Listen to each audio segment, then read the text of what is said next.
Hello students, my name is Urush Fatima and today we will continue with part 2 of chapter 1 which was basic principles of cellular injury and adaptation। तो part 1 में हमने बात करी थी cell injury के बारे में, जिसके बारे में हमने उसके कंपोनेंट्स के बारे में पढ़ा था, उसके टाइप्स ऑफ फीडबैक सिस्टम के बारे में पढ़ा था, सेलुलर इंजरी कैसे कॉज हो रही है उस बारे में पढ़ा था। तो चलिए हम तब स्टार्ट करते हैं पार्ट 2 से, जिसमें हम पढ़ेंगे morphology of cell injury, irreversible cell injury के बारे में, जिसमें हम नेक्रोसिस, अपोप्टोसिस एटसेट्रा के बारे में बात करेंगे। तो चलिए हम अपने पहले टॉपिक से स्टार्ट करते हैं, which is morphology of cell injury. Morphologic changes are the forms of biochemical changes taking place in an injured cell. तो मॉर्फोलॉजिकल चेंजेस वो चेंजेस होते हैं जो कि हमारे सेल में उसके स्ट्रक्चर या फंक्शन के चेंजेस की वजह से हम ऑब्जर्व करते हैं। तो इसमें सबसे पहले हम बात करेंगे अडेप्टिव चेंजेस की। तो अडेप्टिव चेंजेस वो होते हैं, हमारी कोई भी सेल अडेप्ट तब करती है जब कोई भी स्ट्रेस उसको अटैक करता है। उस केस में a cell undergoes physiological adaptation, they also adjust themselves to any non toxic pathological injury. अगर किसी भी पैथोलॉजिकल इंजरी की वजह से सेल अपने आप को एडजस्ट करती है या मॉडिफाई करती है, तो उस केस को हम कहते हैं पैथोलॉजिक अडेप्टेशन। ये जो टू टाइप्स ऑफ अडेप्टेशन है, which is physiological and pathological, ये दो प्रोसेस में रिजल्ट करते हैं।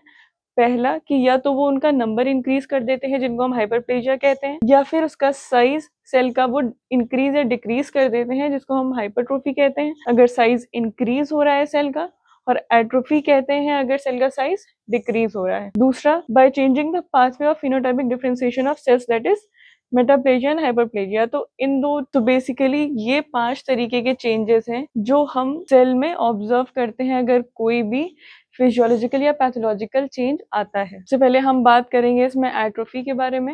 Atrophy is the term used to describe a reduction in cell size. ये ऐसा फिनोमेना है जिसमें सेल जो होती है वो अपने साइज को रिड्यूस कर लेती है, और ये किस वजह से होता है? पुअर न्यूट्रिशन की वजह से। इसके कई सारे रीजंस हो सकते हैं, जैसे कि poor nutrition, reduced blood supply, loss of innervation, decrease in physical work etcetera.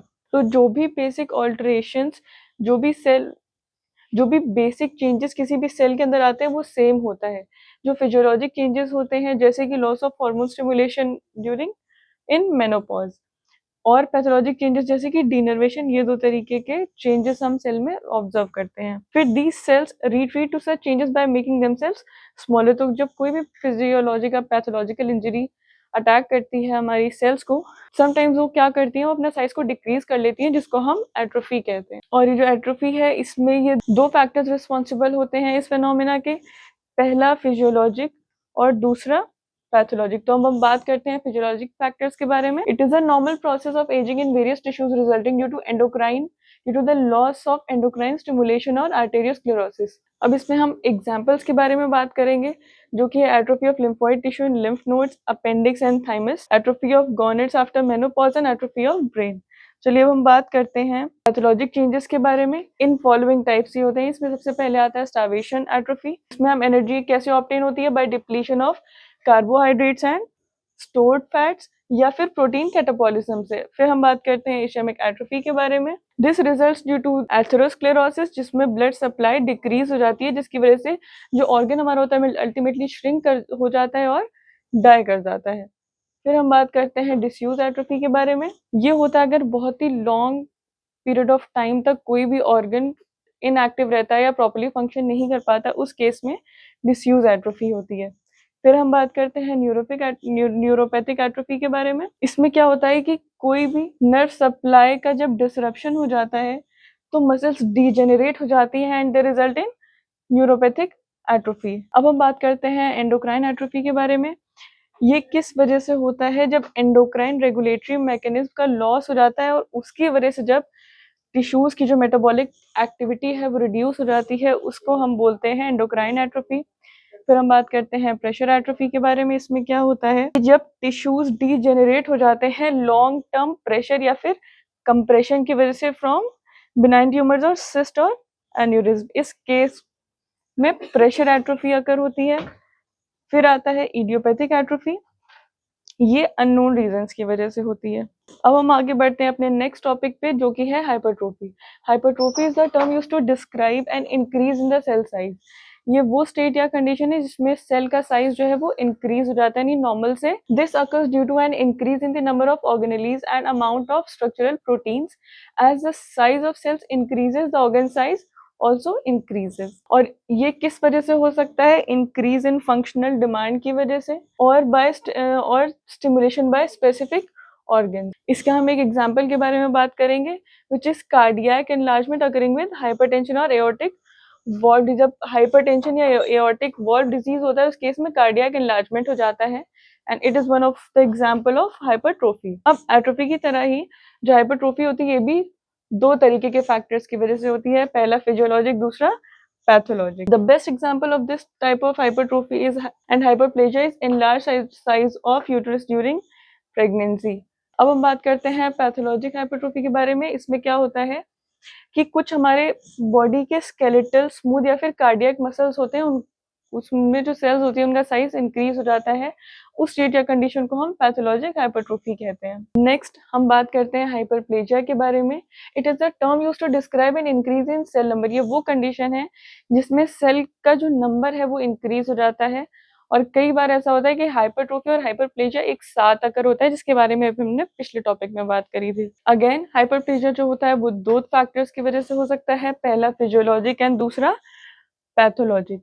तो फिजियोलॉजिक में पहला आता है हार्मोनल हाइपरप्लेजिया। देखते हैं इसमें पहला है hormonal hyperplasia which is the proliferation of glandular epithelium of female breast during puberty and pregnancy.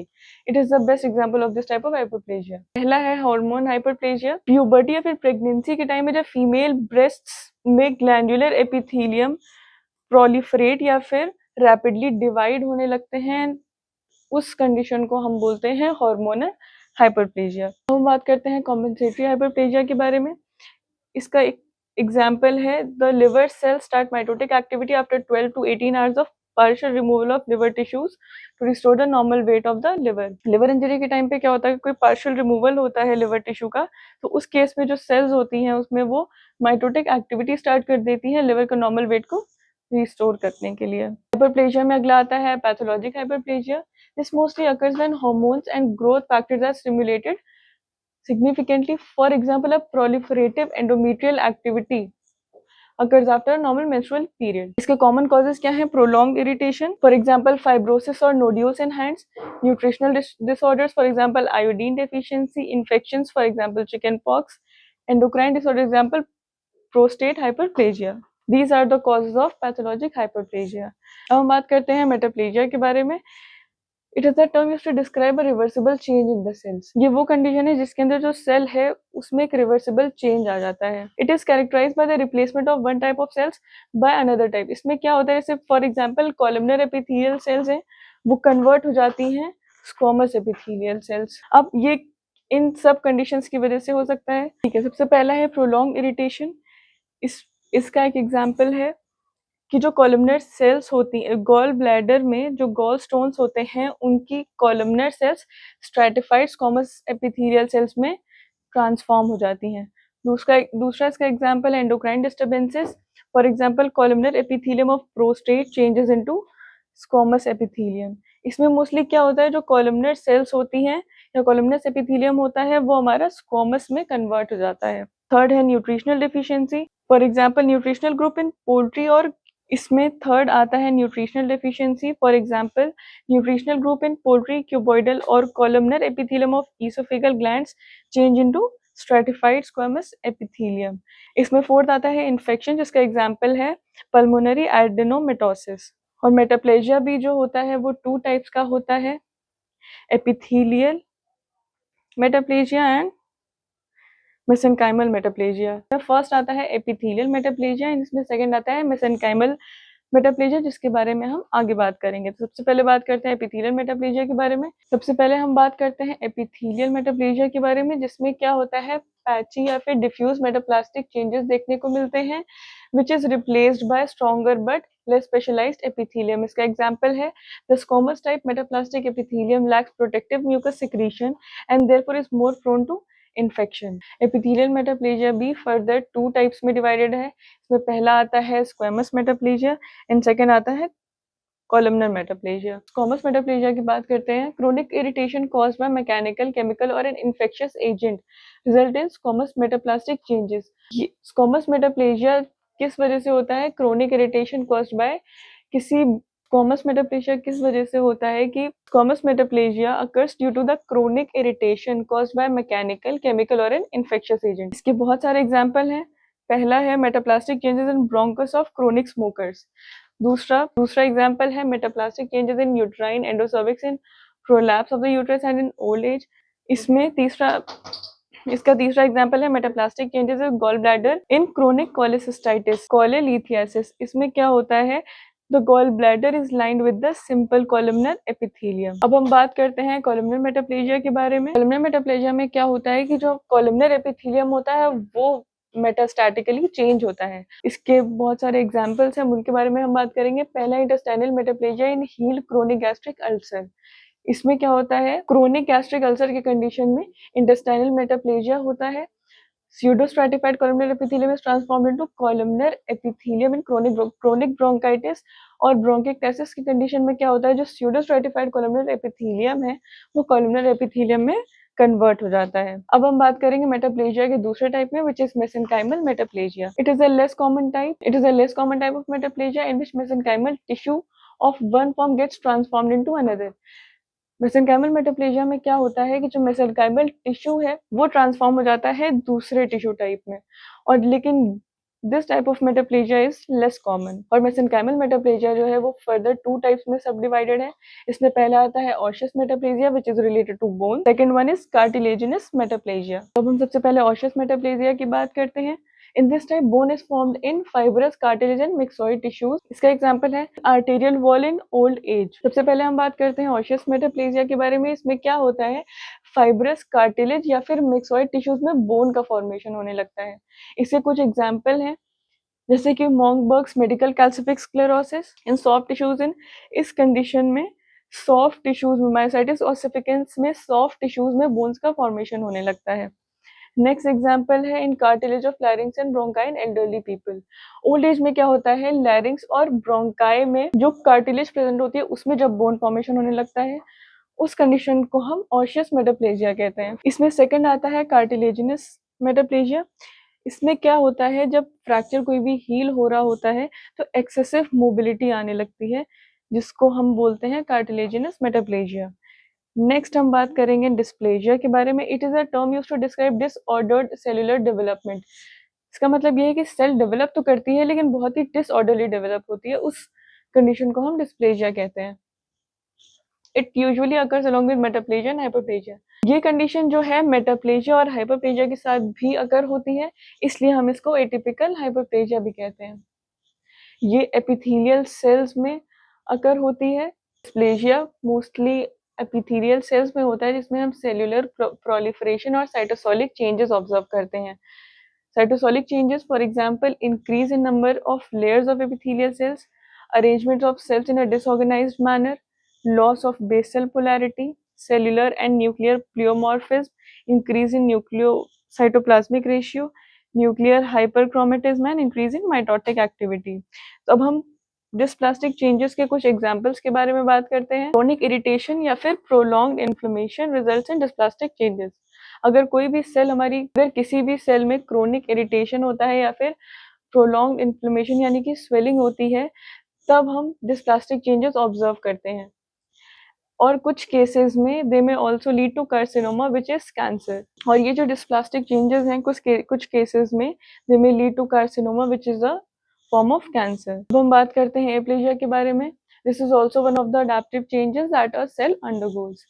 So it is a developmental disorder characterized by absence of either a part of the organ or the complete organ. इस case में क्या होता है? कोई भी part of the organ missing होगा या पूरा ऑर्गन ही मिसिंग होगा। ये दो तरीके, इसमें एप्लेजिया जो है 2 तरीके का होता है। पहला है एप्लास्टिक एनीमिया, दूसरा है acquired pure red cell aplasia which is PRCA। अब हम देखते हैं एप्लास्टिक एनीमिया की कंडीशन में क्या होता है। In this condition there is an insufficient production of new cells by the bone marrow, और ये बेसिकली ऑटो इम्यून डिसऑर्डर की वजह से होती हैं, जिसमें क्या होता है कि जो WBCs है वो हमारे बोन मैरो को अटैक करने लगती हैं। और कुछ पेशेंट्स जिन्हें एक्यूट वायरल हेपेटाइटिस होता है also suffer from acute anaemia. और इस कंडीशन के सिम्टम्स क्या होते हैं, चलिए उनके बारे में बात करते हैं। पहला, अनीमिया लीडिंग टू मैलेज, पैलर और अदर रिलेटेड सिम्टम्स। हम इस कंडीशन के कुछ सिम्टम्स के बारे में बात करेंगे। पहला है अनीमिया लीडिंग टू मैलेज और पैलर, यानी कि जो फेस है वो पेल होने लगेगा due to the deficiency of blood. दूसरा इसमें आता है थ्रोम्बोसाइटोपिनिया और low platelet count which increases the risk of haemorrhage which due to which there will be further blood loss. इसका तीसरा एग्जांपल है bruising leukopenia which is the low WBC count increasing the risk of infection, क्योंकि जो हमारी body में WBCs है वो हमें किसी भी इन्फेक्शन से प्रोटेक्ट करते हैं। तो अगर लो WBC काउंट होगा तो वो रिस्क ऑफ इन्फेक्शन जो है उसको वो इंक्रीज कर देंगे। अब हम बात करते हैं acquired pure red cell aplasia के बारे में। In PRC the bone marrow ceases to produce RBCs। Condition में क्या होता है, जो बोन मैरो है वो RBCs प्रोड्यूस ही नहीं करता है, it stops producing red blood cells. ये भी एक ऑटो इम्यून डिसऑर्डर है विच में also be a result of thymoma which is a malignant cancer of thymus. It is caused by viral infections, for example HIV, herpes, parvovirus B19 or hepatitis. And this condition may also occur in association with T large granular lymphocyte leukemia. Okay, so now moving on to the next topic, हम बात करेंगे reversible और irreversible cell injury में क्या क्या ultra structural changes होते हैं। Reversible cell injury में सेल स्वेलिंग हो जाती है, इंट्रासेल्युलर एक्यूमुलेशन जैसे कि प्रोटीन्स, पिगमेंट्स, इन सब का एक्यूमुलेशन होता है, extra cellular matrix alteration, hyaline change और म्यूकोइड चेंज। और इरिवर्सिबल सेल इंजरी के टाइम पे क्या होता है, अपोप्टोसिस हो सकती है, नेक्रोसिस हो सकती है, कैल्सिफिकेशन और गैंग्रीन। ये सब स्ट्रक्चरल चेंजेस हैं जो कि हम इरिवर्सिबल सेल इंजरी के टाइम पे ऑब्जर्व करते हैं। चलिए सबसे पहले बात करते हैं रिवर्सिबल सेल इंजरी के बारे में। इसमें पहला आता है सेल स्वेलिंग। तो सेल स्वेलिंग किस वजह से होती है, जब एक्सेस अमाउंट ऑफ वाटर या फिर एक्स्ट्रा सेल्युलर आयंस हमारे सेल में एक्यूमुलेट हो जाते हैं तो उस केस में सेल स्वेलिंग होती है। और ये हम कैसे आइडेंटिफाई करते हैं, माइक्रोस्कोपिक लेवल पे क्या होता है कि वैक्यूल्स फॉर्म हो जाते हैं हमारे, फॉर एग्जांपल ये हमारी सेल है, वैक्यूल फॉर्मेशन होने लगता है। और दूसरा, अगर इसको हम एक मैक्रोस्कोपिक लेवल पे देखें तो पैलर होने लगता है जिसको हम पेलनेस बोलते हैं। और इस सेल स्वेलिंग को हम हाइड्रोपिक डीजेनरेशन भी कहते हैं। और ये जो सेल स्वेलिंग होती है इस चेंज को हम हाइड्रोपिक डीजेनरेशन भी कहते हैं। हाइड्रोपिक डीजेनरेशन क्या होता है, सेल किसी भी इंजर्ड सेल में स्वेलिंग हो जाती है due to excess accumulation of water. तो चलिए अब हम बढ़ते हैं नेक्स्ट टॉपिक पे जो कि है इंट्रासेल्युलर एक्यूमुलेशन। बहुत सारे अबनॉर्मल सब्सटेंसेस हैं जो कि हमारे सेल में सेल इंजरी होने के बाद एक्यूमुलेट होते हैं, यानी कि कलेक्ट हो जाते हैं। और इस कंडीशन को हम या इस प्रोसेस को हम इन्फिल्ट्रेशन भी बोलते हैं। बहुत सारे अबनॉर्मल सब्सटेंसेस जैसे कि प्रोटीन्स, फैटी एसिड्स, ग्लिसरॉल, ये सब जो होते हैं जो हमारे इंजर्ड सेल में एक्यूमुलेट हो जाते हैं उसको हम इंट्रासेल्युलर एक्यूमुलेशन कहते हैं। और ये 3 टाइप्स का होता है। accumulation of normal cell metabolites जैसे कि lipids, proteins and carbohydrates, accumulation of abnormal substances, and this is obtained due to the absence of some enzymes। किसी भी enzyme के absence की वजह से कुछ abnormal metabolites जो होते हैं वो हमारे injured cell में accumulate हो जाते हैं। फिर आता है accumulation of पिगमेंट्स। तो किसी भी एंजाइमेटिक मैकेनिज्म जब नहीं अकर होता है हमारे सेल में तो उस केस में कुछ पिगमेंट्स एक्यूमुलेट होते हैं हमारे इंजर्ड सेल में। तो अब हम डिटेल में बात करते हैं उन अबनॉर्मल मॉलिक्यूल्स की या सब्सटेंसेस की जो हमारे सेल में एक्यूमुलेट होते हैं। पहला इसमें आता है फैटी चेन जिसको हम स्टीटोसिस भी कहते हैं। इस कंडीशन में क्या होता है, ये बेसिकली हमारा लिवर में होता है जिसमें ट्राइग्लिसराइड्स एक्यूमुलेट होते हैं हमारे लिवर सेल्स में। लिवर के अलावा ये हार्ट में, स्केलेटन मसल्स में और किडनी में भी एक्यूमुलेशन ये हो सकता है। ये होता किस वजह से है, टॉक्सिन्स की वजह से, protein malnutrition, diabetes mellitus, obesity, anoxia etcetera, इन सब कॉजेस की वजह से ट्राइग्लिसराइड्स जो हैं वो सेल्स में एक्यूमुलेट होते हैं। इसमें अगला आता है कोलेस्ट्रॉल एंड कोलेस्ट्राइल एस्टर्स। अगला हमारा आता है proteins. Lipid accumulation is more common than accumulation of morphologically visible protein because in cells lipid is synthesised in excessive amount. इसमें क्या होता है कि प्रोटीन से ज्यादा लिपिड सिंथेसाइज होता है हमारी सेल्स में, तो lipids as compare to protein ज्यादा एक्यूमुलेट होता है हमारे इंजर्ड सेल्स में। एक हम एग्जाम्पल के हेल्प से समझेंगे। पीसीटी में स्मॉल अमाउंट ऑफ एल्ब्यूमिन जो कि ग्लोमेरुलस से फिल्टर होता है और पिनोसाइटोसिस की वजह से रीअब्जॉर्ब हो जाता है, जिसकी वजह से बहुत ज्यादा अमाउंट ऑफ प्रोटीन रीअब्जॉर्ब हो जाता है और ये हम ऑब्जर्व करते हैं नेफ्रोटिक सिंड्रोम में। फिर हम बात करते हैं accumulation of abnormal substance glycogen. abnormal metabolism of glucose or glycogen results in excessive intracellular accumulation of glycogen। जब ग्लूकोज या फिर ग्लाइकोजन का abnormal मेटाबॉलिज्म होता है उस केस में ग्लाइकोजन जो है वो हमारे इंजर्ड सेल्स में एक्यूमुलेट हो जाता है। और ये किस कंडीशन में होता है? अनकंट्रोल्ड डायबिटीज मेलाइटिस में, बीटा कार्डियक मायोसाइट्स में, ट्यूबुलर एपिथेलियम में, बीटा सेल्स में। और glycogen accumulation with sales also occurs in various related, बहुत सारे ऐसे जेनेटिक डिसऑर्डर्स भी हैं जिसमें ग्लाइकोजन एक्यूमुलेशन होता है और जिनको हम बोलते हैं ग्लाइकोजन स्टोरेज डिजीजेस। फिर बहुत सारे ऐसे पिगमेंट्स हैं जो हमारे सेल में एक्यूमुलेट हो जाते हैं और ये जो पिगमेंट्स हैं ये दो तरीके में डिवाइडेड है। पहला है एक्सोजेनस पिगमेंट्स, दूसरा है एंडोजेनस पिगमेंट्स। सबसे पहले हम इसमें बात करते हैं एक्सोजेनस पिगमेंट्स के बारे में, जिसका सबसे कॉमन एग्जांपल है कार्बन। जब कोई भी पर्सन कार्बन को इनहेल करता है तो ये कार्बन मैक्रोफेजेस के थ्रू, जब कोई भी पर्सन कार्बन को इनहेल करता है तो सबसे पहले एल्वियोलाई में जाते हैं थ्रू द मैक्रोफेजेस, फिर उसके बाद ये लिम्फेटिक चैनल्स के थ्रू लिम्फ नोड्स में जाते हैं और वहां भी जाके एक्यूमुलेट हो जाते हैं और इसकी वजह से एक ब्लैकिश अपीयरेंस होता है। लिम्फ नोड्स जो हैं वो जो लिम्फ नोड्स हैं वो ब्लैकिश यानी कि ब्लैक कलर के शो होते हैं। जब इस पिगमेंट का एक्सेसिव डिपोजिशन हो जाता है तो ये क्या कॉज करता है? एम्फिजेमा या फिर एक फाइब्रोब्लास्टिक रिएक्शन। एम्फिजेमा क्या होता है? जिसमें ये वो कंडीशन है जिसके अंदर एल्वियोलाई जो कि एयर सैक्स होते हैं उसमें बहुत ज्यादा एयर भर जाती है। इसका एक एग्जाम्पल है इस लंग, और ये कंडीशन सब तब देखते हैं जब कोई भी क्रोनिक लंग डिजीज जैसे कि कोल वर्कर्स निमोकोनायोसिस होती है। इसके बाद आते हैं एंडोजेनस पिगमेंट्स। इसमें 3 तरीके के पिगमेंट्स आते हैं। पहला लिपोफ्यूसिन जिसको हम वेयर एंड टियर पिगमेंट भी कहते हैं, दूसरा आता है मेलानिन और तीसरा है इसमें हीमोसाइडरिन। लिपोफ्यूसिन का एक्सेसिव एक्यूमुलेशन हो जाता है तो ये एट्रोफी लाइक अपीयरेंस देता है। इसका मतलब ये है कि सेल्स जो है या कोई भी ऑर्गन है वो हमारा रिड्यूस्ड दिखता है साइज में। अगला पिगमेंट है मेलानिन। ये वो पिगमेंट है जो हमारे स्किन को हार्मफुल यूवी रेडिएशन से बचाता है, प्रोटेक्ट करता है और ये एक्यूमुलेट होता है एट बेसल केराटिनोसाइट्स में और डर्मल मैक्रोफेजेस में। अगला पिगमेंट है हीमोसाइडरिन। पिगमेंट तब एक्यूमुलेट होता है जब लोकली या फिर सिस्टेमिकली आयरन का कॉन्सेंट्रेशन जो है वो इंक्रीज हो जाता है। इसमें क्या होता है? आयरन जो है वो एक प्रोटीन है विच इज एपोफेरेटिन, उसके साथ एक कॉम्प्लेक्स बना लेता है जिसको हम फेरेटिन माइसेल्स कहते हैं।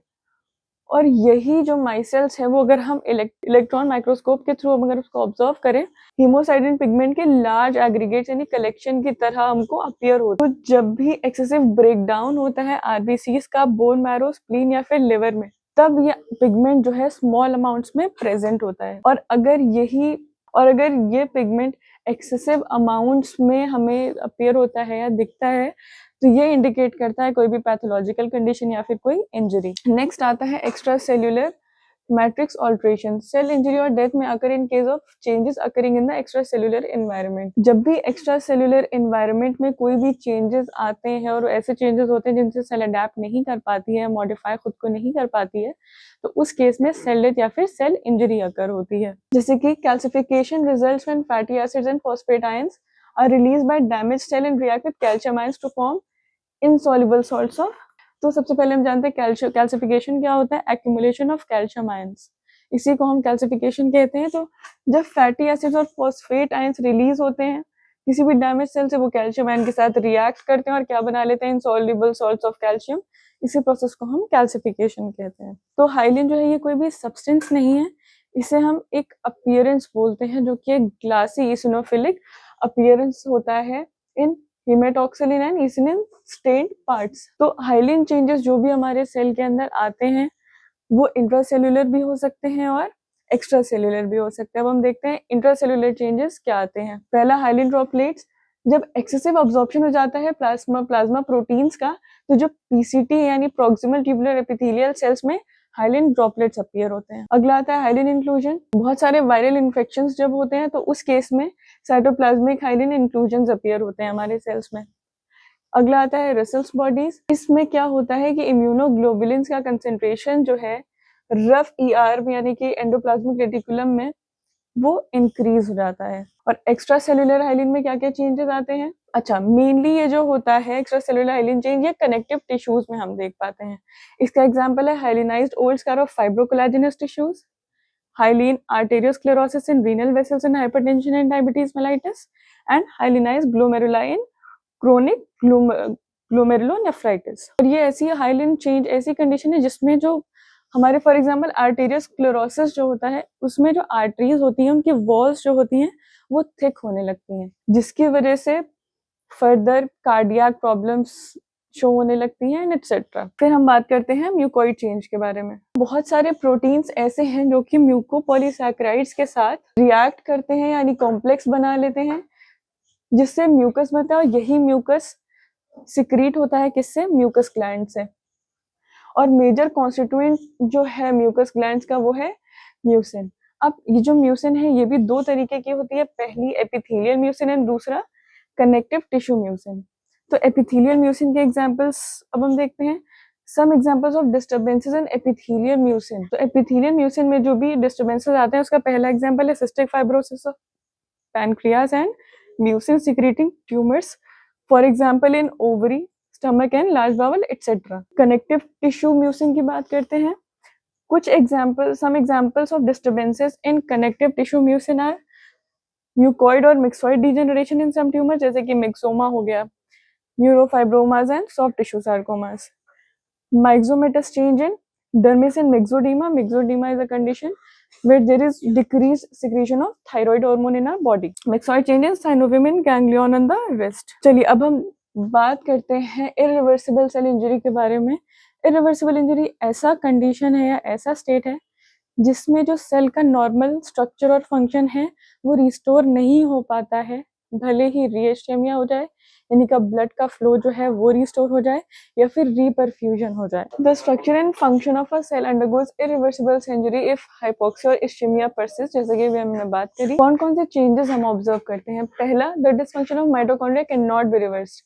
माइटोकॉन्ड्रिया का जो फंक्शन डिस्टर्ब हो जाता है वो तो इरिवर्सिबल सेल इंजरी के केस में वो रिवर्स नहीं हो पाता है, इवन इफ रीऑक्सीजनेशन हो जाए यानी कि ऑक्सीजन रिस्टोर हो जाए या फिर रीपरफ्यूजन हो जाए यानी कि ब्लड का फ्लो अगर रिस्टोर हो जाए। दूसरा क्या होता है? प्लाज्मा मेम्ब्रेन का जो फंक्शन है वो भी डिस्टर्ब हो जाता है। अब हम बात करते हैं उन पैथोलॉजिकल कंडीशंस के बारे में जो कि इरिवर्सिबल सेल इंजरी के टाइम पे होती हैं। हम बात करेंगे नेक्रोसिस, अपोप्टोसिस, गैंग्रीन और कैल्सिफिकेशन के बारे में। तो चलिए स्टार्ट करते हैं नेक्रोसिस से। It is defined as a cell death resulting due to the loss of cell membrane activity और by the leakage of cellular content resulting from the degradative action of enzyme on lethally injured cell. Lethally injured cell पे जब कोई भी enzyme act करता है जो उसको degrade करता है यानी कि उसका डिग्रेडेटिव एक्शन होता है, उस केस में क्या होता है? सेल मेम्ब्रेन की जो एक्टिविटी है वो लूज हो जाती है और दूसरा क्या होता है? सेल के जो कंटेंट्स है उनका लीकेज होने लगता है और यही जो कंटेंट्स है ये इन्फ्लेमेशन कॉज करते हैं। इन टर्न क्या हो जाता है कि ये जो डेड सेल्स होती हैं हमारी बॉडी से एलिमिनेट हो जाती हैं। फर्दर क्या होता है? रिपेयर का जो प्रोसेस है वो स्टार्ट हो जाता है। सबसे पहले हम एक फ्लो चार्ट के थ्रू देखते हैं कि नेक्रोसिस और अपोप्टोसिस का क्या मैकेनिज्म होता है।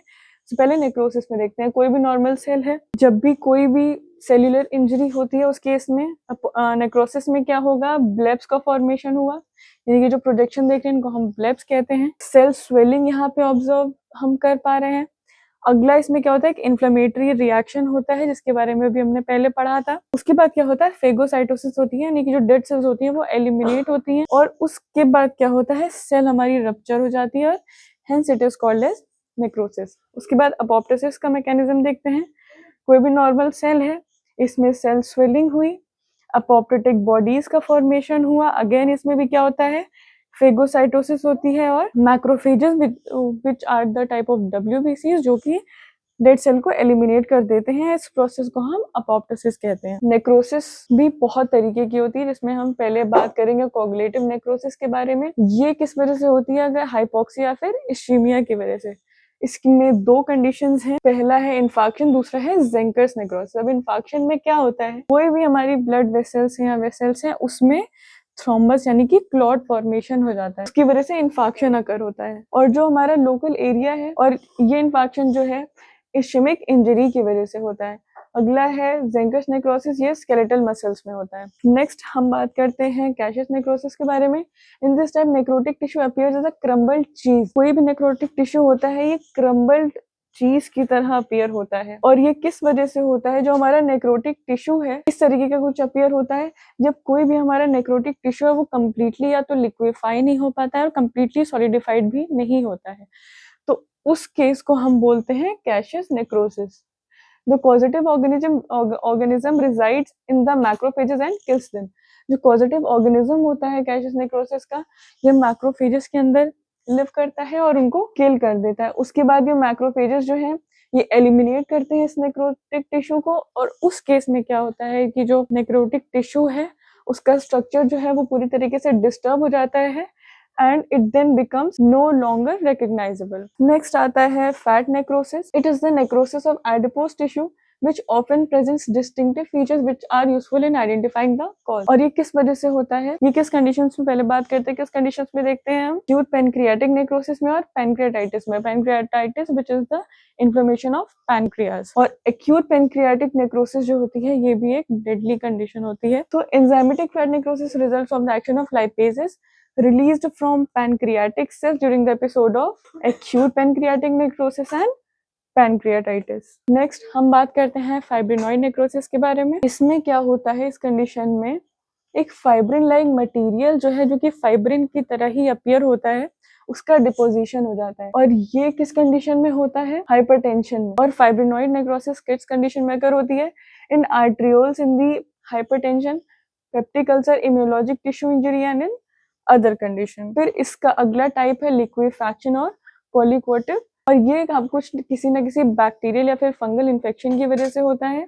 और इस कंडीशन में जो भी हमारा टिश्यू है वो डिग्रेड या फिर डिस्ट्रॉय होता है due to the action of hydrolytic enzyme secreted by the bacteria and neutrophils which are the WBC। इसमें दो एग्जांपल्स आते हैं, पहला है पायोजेनिक एब्सेस एंड दूसरा है एन्सेफेलोमिलीशिया एंड माइलोमिलीशिया। पायोजेनिक एब्सेस में क्या होता है? किसी भी बैक्टीरियल इन्फेक्शन के टाइम पे जो न्यूट्रोफिल्स होते हैं उसी साइट ऑफ इंजरी में एक्यूमुलेट होने लगते हैं। उसके बाद ये जो नेक्रोटिक एरिया है उसमें पस फॉर्मेशन हो जाता है, और वो कैसा दिखता है? वाइट और येलो कलर्ड का। उसके बाद इसमें क्या होता है कि जो आर्किटेक्चर होता है, जो स्ट्रक्चर होता है टिश्यू का, वो डिस्ट्रॉय हो जाता है, जिसकी वजह से जब ये टिश्यू हील होता है तो वहां पे एक स्कार फॉर्म हो जाता है, और ये कंडीशन हम सब ने कहीं ना कहीं देखी होगी। नेक्स्ट इसमें आता है एन्सेफेलोमिलीशिया फिर माइलोमिलीशिया। Liquefaction necrosis